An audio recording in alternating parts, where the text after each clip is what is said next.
pada sebuah momen dalam kehidupan saudara dan saya, janji Tuhan ini harus digenapi, yaitu menggeser saudara dan saya dari rasa aman dan nyaman yang ternyata begini, berpotensi untuk membuat kita mengalami kondisi berpaling dari Tuhan atau bahkan menolak Tuhan. Makanya mengapa waktu goncangan ini terjadi, saudara dan saya harus memilih untuk begini. Kalau toh saya harus digeser dari rasa aman dan nyaman yang sedang saya nikmati, maka saya akan tetap memilih untuk tidak menolak Tuhan atau bahkan tidak berpaling dari Tuhan. Nah, pengertian yang berikutnya dari kata menggoncang atau saleo adalah begini Bapak Ibu. Kita akan diperhadapkan pada sebuah proses berat tertentu, sebuah tekanan hebat tertentu, sebuah realita yang tidak menyenangkan di depan matanya kita, yang nantinya akan mengaduk, menggoncang, mengganggu isi berpikir kita. Nah ingat, ini janji. Semua janji Alkitab bilang dari Tuhan akan digenapi.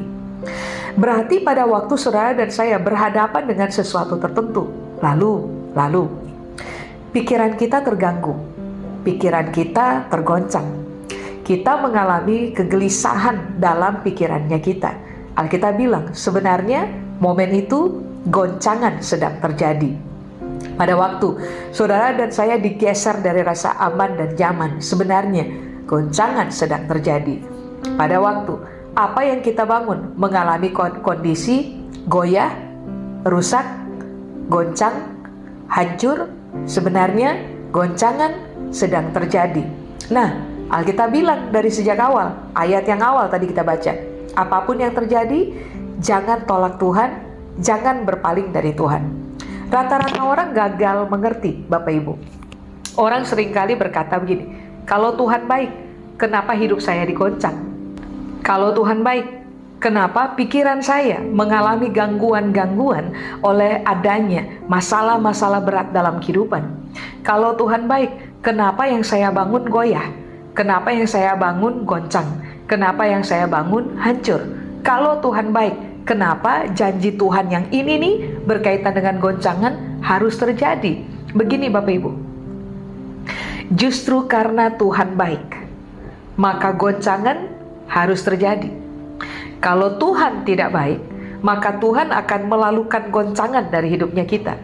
Tapi karena justru Tuhan baik, makanya goncangan harus terjadi dalam hidup saudara dan saya. Hanya garis bawahi, pada momen itu terjadi, saya ulang lagi, jangan tolak Tuhan, jangan berpaling dari Tuhan.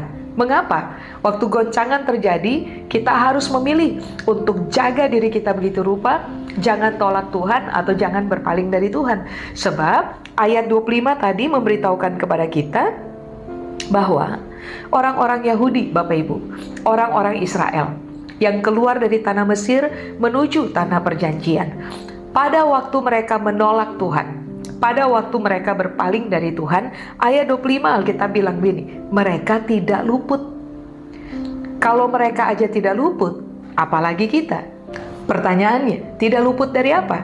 Tidak luput dari ayat 29. Allah dalam realita sebagai api yang menghanguskan. Begini Bapak Ibu, menolak Tuhan, berpaling dari Tuhan, konsekuensinya berat.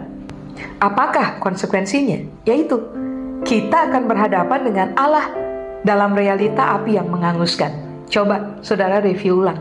Alkitab mencatat, orang-orang Israel yang keluar dari tanah Mesir menuju tanah perjanjian, angkatan pertama tidak ada satupun yang masuk ke tanah perjanjian. Kenapa coba? Karena mereka menolak Tuhan, karena mereka berpaling dari Tuhan, karena mereka tidak percaya kepada Tuhan, karena mereka hidup dalam ketidaktaatan kepada Tuhan. Itu yang membuat sehingga pada akhirnya mereka harus berhadapan dengan Allah dalam realita api yang menghanguskan. Makanya dari awal penulis kitab Ibrani memberitahukan kepada kita, jaga diri. Supaya waktu goncangan tiba, saudara dan saya nggak menolak Tuhan, nggak berpaling dari Tuhan, sehingga kita nggak perlu ngalami seperti yang dialami oleh orang-orang Israel yang menolak Tuhan hari itu. Kita nggak perlu berhadapan dengan Allah dalam realita api yang menghanguskan. Tadi saya sudah bilang, Kenapa sampai justru karena Tuhan baik, makanya goncangan akan datang? Coba, saudara lihat dengan saya di ayat 27, Bapak Ibu. Di ayat 27, Alkitab bilang bahwa goncangan harus terjadi supaya terjadi juga perubahan. Kalau goncangan tidak terjadi, perubahan tidak terjadi. Padahal begini, kalau perubahan tidak terjadi, bahayanya ada pada kita. Kita akan ada pada posisi celaka aja, karena kita akan menjadi orang-orang yang berpotensi menolak Tuhan, lalu berpaling dari Tuhan, kalau hidupnya kita tidak mengalami perubahan. Kenapa goncangan harus ada? Supaya begini, terjadi perubahan. Perubahan apa yang dimaksud? Perubahannya adalah begini, supaya kita menjadi orang-orang yang teruji dalam goncangan, sampai pada akhirnya di dalam hidupnya kita udah nggak bisa digoncang lagi. Saya kasih contoh, Bapak Ibu. Saudara tentunya masih ingat dulu mama-mamanya kita kalau mau masak nasi, mereka biasanya akan meletakkan beras di atas ayakan atau di atas tampah. Biasanya yang mereka buat adalah setelah meletakkan beras di atas ayakan atau di atas tampah, biasanya mereka akan melakukan tindakan menggoncang, kan? Nah, kepentingannya apa coba? Supaya pada akhirnya ada terjadi pemisahan antara beras yang bersih dengan kerikil atau gabah yang ada pada beras.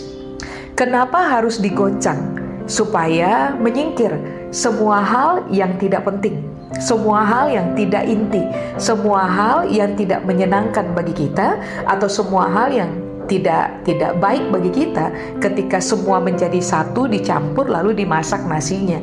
Tentu saja kita akan makan itu, kita makan gabahnya, kita akan gigit juga batunya. Nah, itu tidak menyenangkan. Makanya goncangan harus terjadi supaya didapatkan cuma beras bersih aja. Setelah ditemukan beras bersih, yang tidak bersih akan dibuang.